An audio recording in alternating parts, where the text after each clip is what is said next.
તેલો ધર્મ નથી. આ ઘર સભાઓ બંધ થઈ ગયો, આપણી રાતની રેહાણ બંધ થઈ ગઈ. આ બધો વિનાશ એના તરફ જઈ રહ્યો છે. જરાક જાગવાની જરૂર છે. દિન પર તે કરો ધામ શું ધંધા, કે તમે આ ઉત્તમ ગ્રહસ્થી છો, ધંધા વ્યવહાર બધું કરવું પડશે, પણ જ્યારે જ્યારે એમાંથી અવકાશ મળે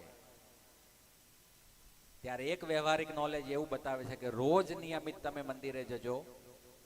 અને આનો જો બીજો અર્થ કાઢીએ તો એમ કહે છે કે 50 વર્ષ થાય, દીકરાએ થોડુંક સંભાળી લીધું હોય, ઘરમાં વહુ આવી ગઈ હોય અને કારોબાર લેવાની તૈયારી કરતા હોય તો પછી નહીં છોડવું એમ ના કહેવાય. સાંજ પડી ગઈ એ જીવનની તો પછી સાહેબના બંદા થઈ જવાનું. હવે તમે કરો, અમારથી થયું એટલું અમે કર્યું, તમને જરૂર પડશે, અમે માર્ગદર્શન દેવા માટે બેઠા છીએ. આનો અર્થ બીજો એક આવો પણ નીકળે કે જીવનની સંધ્યા આવતી હોય નજીક ને, તો આ બધી ખટપટ મૂકી અને પરમાત્માનું સ્મરણ કરવું પડે. પણ જીવનની સંધ્યામાં પરમાત્મા તો જ યાદ આવે જો નાનપણથી યાદ કર્યો હોય તો, નકર યાદ ના આવે. એક બહુ કંજૂસ વેપારી હતો. આખી જિંદગી પરમાત્માનું કોઈ નામ સ્મરણ કરેલું નહીં. બસ પૈસા પૈસા પૈસા પૈસા પૈસા. છેલ્લી ઘડી આવી ગઈ, ડોક્ટરો આવ્યા, થર્મોમીટર મોઢામાં મૂકે છે, અનકોન્શિયસ થવા જઈ રહ્યા છે બાપો. આપણી ભાષામાં કહીએ તો પોતાનીમાં થતા હતા. ચારે દીકરા બધા ઊભા છે આજુબાજુ.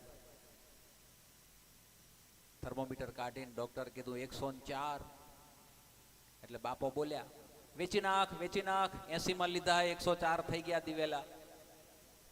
ડોક્ટર કે દિવેલાનો ભાવ નથી, તમારો તાવ 104 થયો છે એની વાત. કે એટલે કહેવાનો મતલબ છે કે જો અત્યારથી ધર્મના રાહ ઉપર પગ નહીં માંડ્યા હોય તો પરમાત્માના ઘરનું તેડું આવશે તેથી એ જ વૃત્તિ રહેશે. અને સીધી લીટીમાં એમ કહેવાય છે કે જ્યાં આપણે સૂઈએ ને એ જ પથારીમાં જાગીએ. એટલે ચિત્તની અંદર છેલ્લો જે સંકલ્પ હોય એ સંકલ્પ સાથે બીજા જન્મમાં જાગવું પડે. એટલે ચેતી જજો. અને અત્યારથી જો આ ગરેડમાં આવી જશું, અત્યારથી જો ધર્મમાં આવી જશું તો ભલે છેલ્લી બાકી. સમય મારો સાધ જે વાલા, કરું હું તો કાલા વાલા. સમય મારો સાધ જે વાલા, કરું હું તો કાલા વાલા. આ સમય સાધવાનું કહ્યું. કયો સમય? જદી આ દેહ છૂટતો હોય તદી મને તારા સિવાય પ્રભુ કોઈનું સ્મરણ ના રહે. અને એટલા માટે વારી યજ્ઞના મંત્રમાં ગોરધન બાપા ગુરુ મહારાજે લખ્યું છે કે હે પ્રભુ, અમે જેવા છીએ એવા પણ છેવટની પડે દર્શન દેજો. બહુ અતિ ઉત્તમ મૂલ્યવાન વાક્ય મૂક્યું છે આ. પણ એ તો તકડીઓ પંડિત બેઠા હોય એટલે પછી કેમ જાય બધું? ઝપાટો ઝપાટો. ગાડમ ભેગો આવ્યો 150 વર્ષ પહેલા કચ્છમાંથી, સામખિયારીથી ઉપાય મૂકી આવ્યા તો સારું હતું, પણ એવું થયું નથી. પણ અમને એમ થયું કે બધો ઝપાટો આ બાજુ જ આવી ગયો. કચ્છમાં સત્સંગ કરવા ગયા તો ઉમાય આ જ દશા હતી. મેં કીધું અમારા બાપાઓ તો ગાડામાંથી લઈ ગયા તો તમે હજી રાખી મૂક્યો હોય? એ કે એ તો રાખવો જ પડે. હાલો ઝપાટે, હાલો ઝપાટે.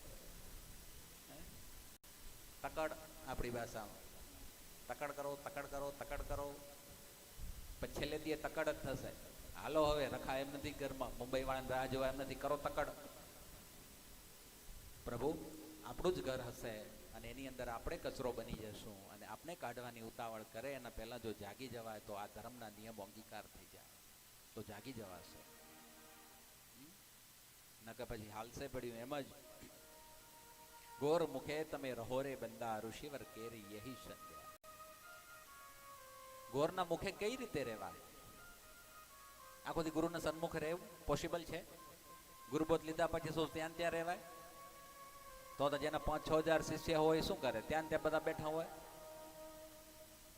ગુરુના મુખે રહેવું નો મતલબ છે કે ગુરુના મુખમાંથી નીકળેલું જે વચન છે એ પ્રમાણે યથાર્થ જીવન જીવવું, એને કહેવાય ગુરુના મુખે રહેવું. અને આ જ સાચી સંધ્યા છે. જો કેવું એક સાહસિક ભર્યું વચન મૂક્યું છે સદગુરુ મહારાજે કે ઓલી 4 ટાઈમની સંધ્યા તો થાય કે ના થાય કાંઈ વાંધો નહીં, પણ ગોર મુખે તમે રહો રે બંદા ઋષિવર કેરી યહી સંધ્યા. આ જ સાચી સંધ્યા છે કે પ્રત્યેક ક્ષણે જાગૃતિ આવે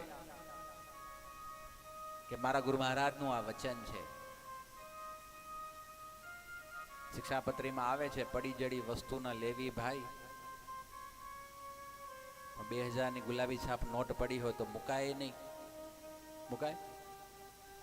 એટલી વાર શિક્ષાપત્રી અભેરાઈ માથે ચડાઈ દેવાય, ખીચા મૂકીને વળી પાછી ઓને ઉતારવાની.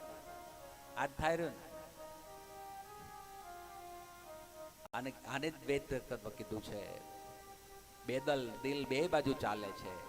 આજ ઢોલે કે આય હાચું ને આય હાચું, આય ખપેરું ને આય ખપેરું. હે પણ કેટલું અનમોલ વચન મૂકી દીધું કે ગુરુના વચન જો યથાર્થ જીવનની અંદર સાંગો પાંગ ઉતરી જાય તો આ તમારા જીવનની સંધ્યા બની જશે. બીજી કોઈ ઉપાસના કરવાની જરૂર નહીં પડે. અને આ મહાપુરુષોએ શું કર્યું હતું, જેના સાનિધ્યમાં આજે આપણે બેઠા છીએ. પૂજ્ય ગુરુદેવ નાનજી બાપાના તો મને દર્શન નથી થયા, આ વડીલોએ કદાચ કર્યા હશે, પણ જય ભગવાન બાપાના તો આપણે બધાએ દર્શન કર્યા છે. જીવનમાં એવો ધર્મ ઉતારી દીધો હતો કે બાપા જઈ હામા મળે તો આપણે જો ખટકો ન રાખીએ મળવાનો, પગે લાગવાનો, એના પહેલા એ આપણા પગમાં પડેલા હોય. આ અનુભવ છે કે નહીં બધાનો? આ કેમ થયું હતું ભગવાન? આનું રહસ્ય શોધ્યું? કદી જાણ્યું? એટલો અહંકાર મૂકીને જીવને નિર્મળ બનાવી દીધો હતો. મનને એટલું નિર્મળ, એટલું ઝેણાવાળું કરી દીધું હતું કે કોઈ મોટા નાનાનો ભાવ નતો અંદર. બસ એક જ પરમાત્મા અંદર છે, એક જ પરમાત્મા છે. તઈ મન ઝૂકી જાય, તરત શરીર ઝૂકી. જય ભગવાન કરીને પોતે પગે લાગે આપણે. પણ ઈ થાય નહીં, ઈ દેખાતું નથી. અને હજી બાપા બ્રહ્મજ્ઞાન દો, બ્રહ્મજ્ઞાન દો. બાપો બોલતા કહેતા હતા એ શું હતું? બાપો આચરણમાં મૂકતા હતા એ શું હતું? અને શિક્ષાપત્રી આગળ આપણી એમ કહે છે, અહંકાર મૂકે તે નર કર્મી. કેટલો અહંકાર મૂક્યો હશે, કેવાય તડકા છાંયા એના જીવનમાં આવ્યા હશે. નહીં આવ્યા હોય? સંસારી હતા એટલે વાવંટોળ તો બધા આવ્યા જ હશે. અને છતાંય એવી અડોળ વૃત્તિને અડગતાથી જે ધર્મના નિયમ એના જીવનની અંદર ચરિતાર્થ કર્યા કે એનું જીવન એવું સુગંધમય બની ગયું કે આજે આપણે આ જગ્યા ઉપર આવવાનું મન થાય છે. એનો બોલવું હોય તોય પૂરું ના થાય. પ્રભુ એવું મેં જ્ઞાન ભર્યું છે. પણ એનો ઉપરનો સાર તમને કહું કે આ મહાપુરુષોએ શિક્ષાપત્રી ભણ્યા નતા ને જીવનમાં આચરણમાં મૂકી એનો પરિણામ તો જુઓ તમે. 125 વર્ષ પહેલા માતાજી કુંવરમાં જાગ્યા અને દરસડીમાં જે એને અલખ જગાડ્યો. આ બીજા બધા બાપાઓ તો પુરુષ હતા અને પુરુષ પ્રધાન દેશ છે અને પુરુષ પ્રધાન સમાજ છે.